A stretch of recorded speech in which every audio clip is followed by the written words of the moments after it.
àtúnkàbọ̀ sí ìkànnì wa tí a mọ̀ sí Koikimedia, bringing the world closer to your doorsteps. The platform for self-determination, the platform that discuss issues affecting the Yoruba people inside what is known as Nigeria. Good morning, I say from England, London precisely, where this transmission is coming from. Please do help me to share the program and invite others to join as well. As we say on this platform, our platform is for educational purpose. Our platform is designed to help and prepare millions of Yoruba people that are clamoring to exit what is known as Nigeria. Nigeria is not and will never be of any favor to you, to your family, to your neighbors, and to everyone that are indigenous people. And that is why we are using this platform to educate on a daily basis and discuss issues that matters. What are the issues that matters?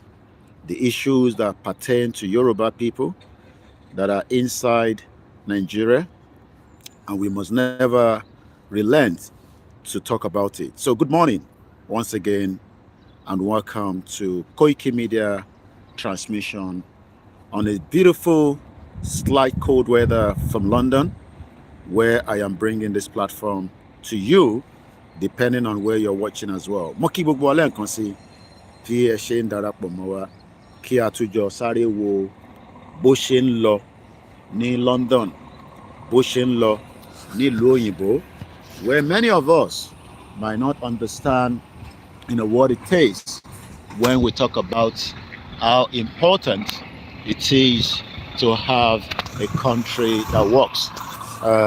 Tẹ́ bá wo many of the businesses in Yoruba land that collapsed, that folded up, is because we were in one country called Nigeria. Mo kí gbogbo ẹ̀yin tẹ́ ń wò wá láti Côte d'Ivoire, mo kí ẹ̀yin tẹ́ ń gbọ́ mi ní gbogbo ibi tí olúkálùkù bá ti ń gbọ́ mi.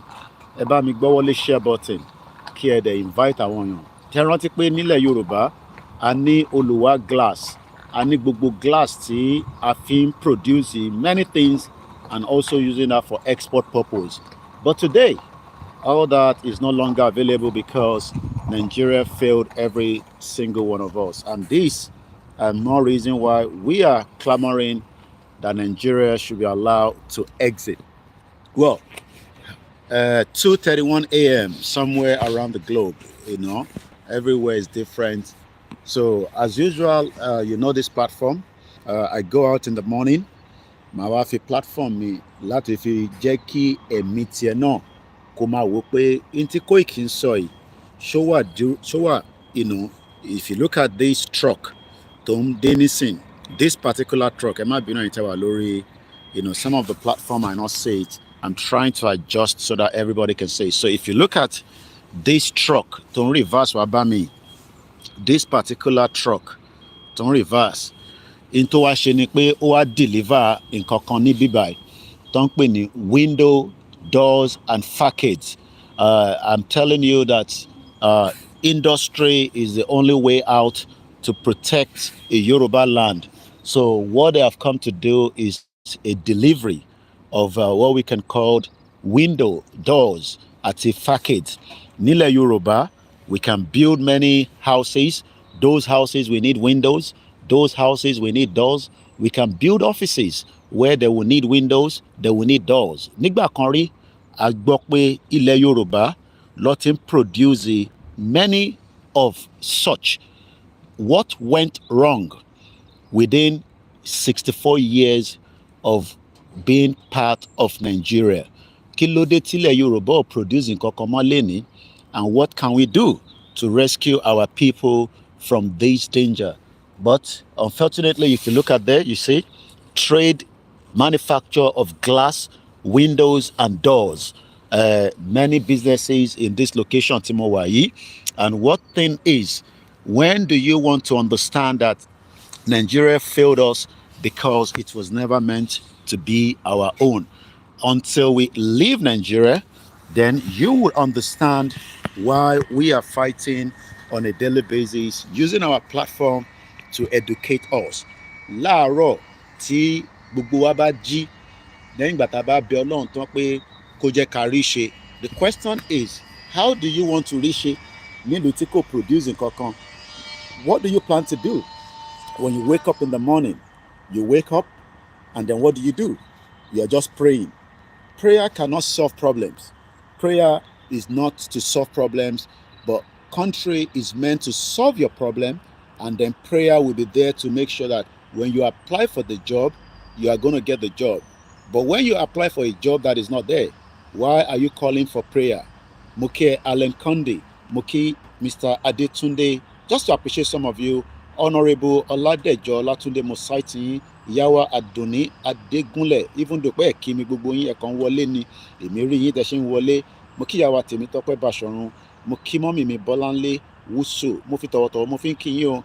Ó wà important pé tẹ́ bá wọnú platform because tẹ́ bá lọ síbi tí wọ́n ti ń ṣe prayer. I know that many of you go in there and you say good morning. You say in Jesus name, inshallah. But kí ló dé tẹ́ bá wá sórí àwọn platforms tiwa, you all go quiet. Very, very quiet. Go encouraging, because coming out to come and talk to you is also for you to encourage us. Tí ìbá jáde nísìn, nobody knows, that I'm live.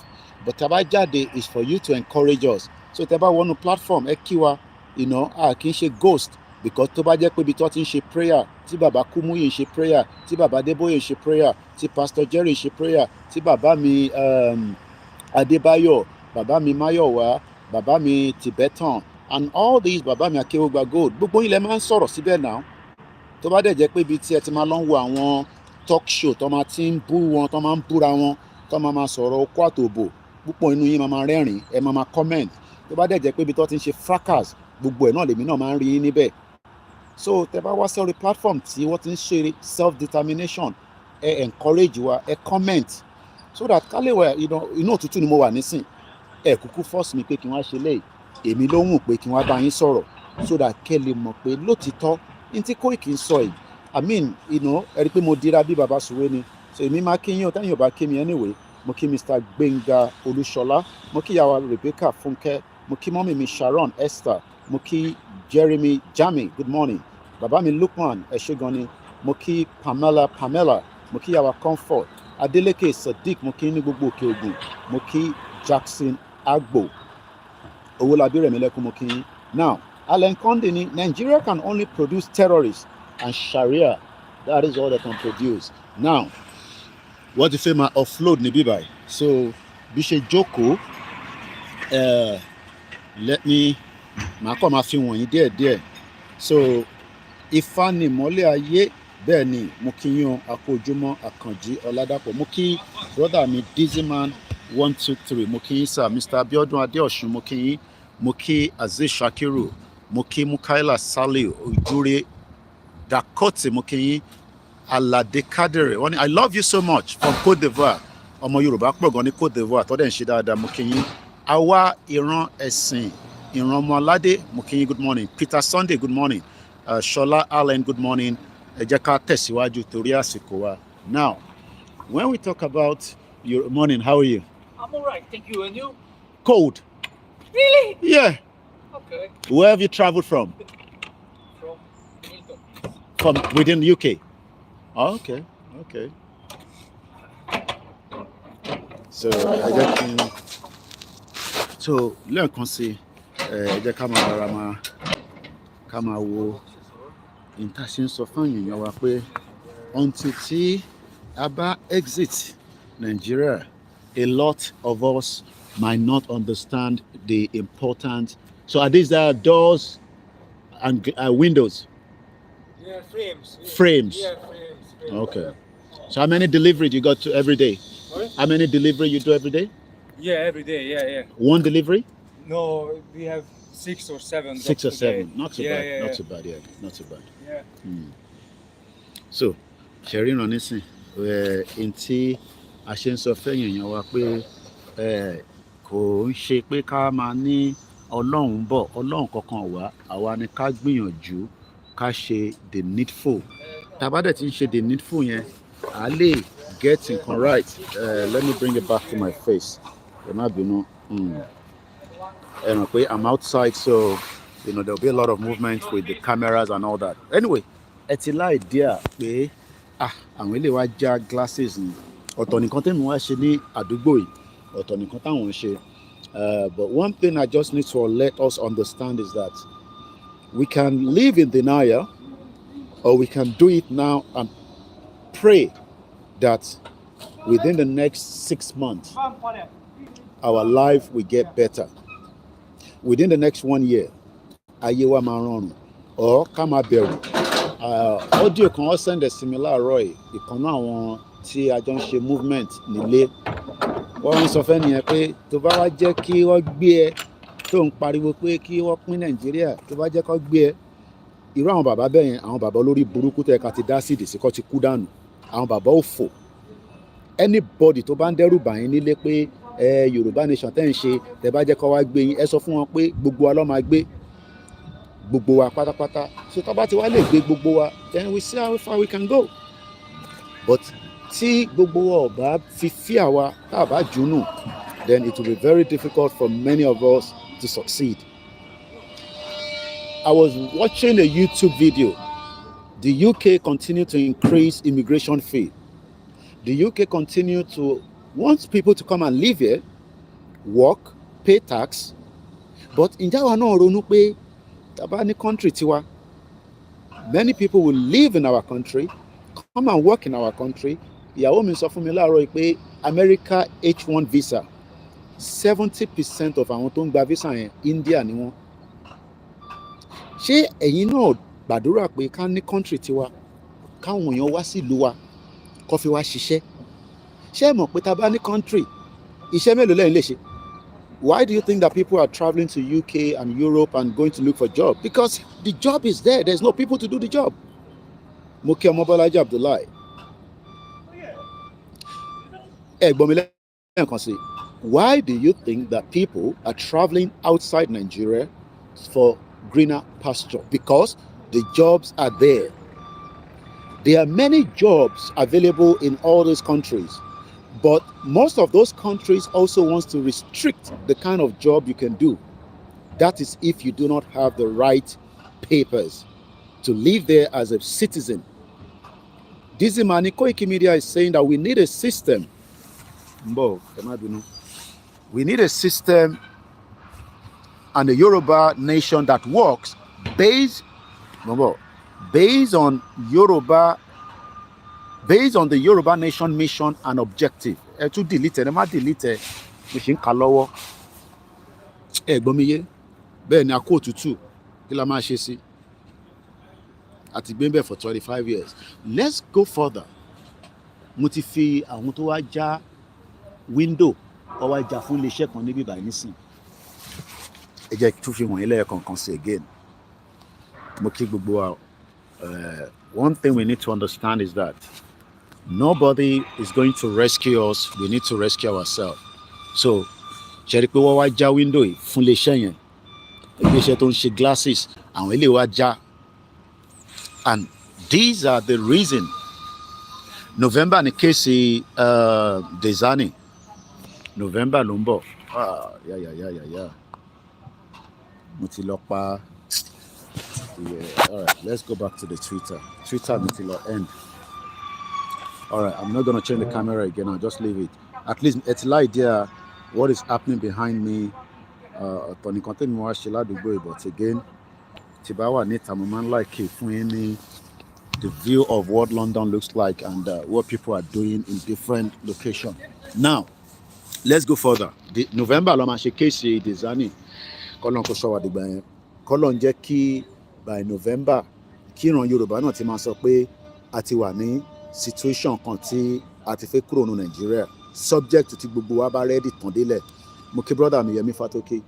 So bí ṣe ń sọ lọ láàárọ̀ yìí bí mo ṣe ń bá ọ̀rọ̀ mi lọ láàárọ̀ yìí, when we talk about a particular indigenous people that were building that we're producing, that are well educated, that are looking after the welfare and the well-being, ready, of the people. Amani Latilonisi.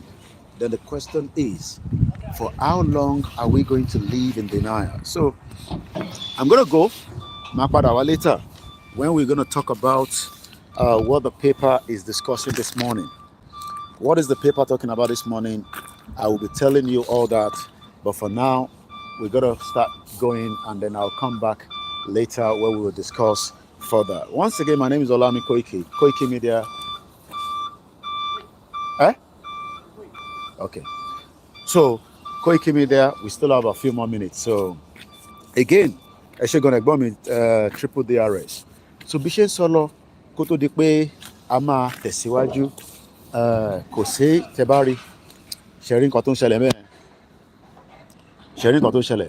There's a lot of movement going on there. And until everybody on board, which in a few minutes,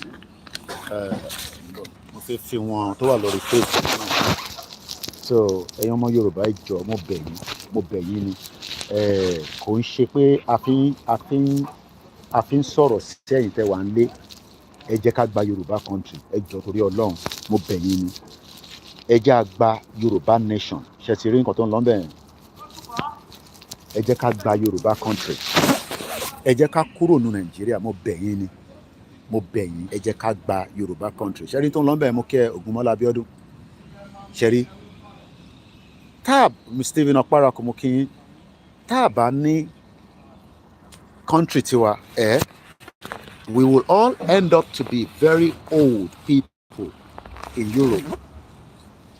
Europe la mama wa ta ma dàgbà sí many of us èmi ti wà ní in my 40s mọ̀mísí mi ti wà ní in her 70s àwọn bàbá wa kan ti wà in their 80s àwọn tó ṣẹ̀ ń dé ẹwà in your 30s ìjọ wo la fi padà sílé.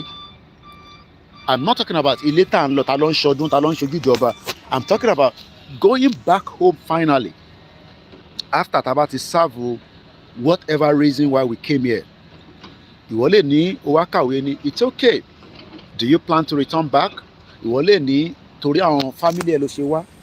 Everybody left Nigeria for different reasons. But are we thinking about when do we have it at the back of our mind?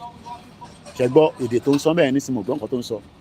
Èdè ló fi ń sọ̀rọ̀ bẹ́ẹ̀ èdè ẹ̀ ló fi ń sọ̀rọ̀ even though ó wà nílò English but àwọn tó ń bá sọ̀rọ̀ bí àwọn ọmọ elédè kan náà ni wọ́n. When do you want us to return home? Ẹ̀yin tẹ́ wà l'Amẹ́ríkà, ẹ̀yin tẹ́ wà ní Canada, ẹ̀yin tẹ́ wà ní Malaysia, ẹ̀yin tẹ́ wà ní Libya, ẹ̀yin tẹ́ wà ní Côte d'Ivoire, ẹ̀yin tẹ́ wà ní Sierra Leone. Níjọ́ ò lè fẹ́ padà sílé. Okay, there's nothing wrong níbi tá wà. It's good to travel, but níjọ́ wo la fẹ́ relocate padà sílé? When do we plan to relocate back to our own original country, our own original land, which is Yoruba land? Because land tí mo wà tó ń pè ní England kò ń ṣe land mi, even if I have the right document to live in this country. Even if I have the right to live in England, England ò kì í ṣe ìlú mi. So when do you want us to return back home? Ṣé fẹ́ ká kọ̀ wà níta? Okay, àwa tá jẹ́ bí activist báyìí, a lè pa gidi wá sílé because tá bá wá sílé, everybody knows what they're going to do to us. So that means pé ṣé ẹ̀ ń gbàdúrà pé káwa àti bẹ̀rẹ̀ iṣẹ́ báyìí nísìn. So prayer ti yín ni pé ká wà níta ká máa pariwo Yorùbá nation kí Yorùbá nation yẹn má dẹ̀ dé àdèlè wálé ẹ̀yin tẹ́ wà ń lé wọ́n ti gáàgì yín. Àwọn tó dá sí àwọn ò lè lọ́lé àfi pé kọ́kọ́ lọ sọlídé kọ́ padà tọ́lọ́ bá dẹ̀ sọ wọn dé padà tó pa wọ́n sí Nàìjíríà. Because even the smallest mosquito lè pààyàn sí Nàìjíríà tí mosquito bá gé aráàlú òyìnbó jẹ. Torí mo mọ̀yàn kan tó ṣẹ̀ dé ní January yìí ni ó lọ ní January ó ti dé padà kódà in tó sọ nípa mosquito kò ń ṣe kékeré ní mosquito ó gba injection 4 kó tó lọ Nàìjíríà. Ó gba injection ní malaria, ó gba injection ní wọ́n tó ẹ̀ tún sọ pé kinní kan àwọn ẹ mọ̀ pé tíyàn bá lọ toilet tó o bá fọwọ́ ẹ̀ dáadáa residues tó wà lọ́wọ́ ẹ̀ yẹn tó bá wọnú oúnjẹ tó ń jẹ ó lè pààyàn. So púpọ̀ nǹkan tó ń pa yín ní Nàìjíríà are because ẹ wà conscious of your hygiene. Ibi tí mo jókòó sí nísìn ẹ wò kí tó jókòó sí bíbá nísìn mo fi pépà tẹ́lẹ̀ because mo jẹ́ kòkòrò kan gé mi jẹ nídìí.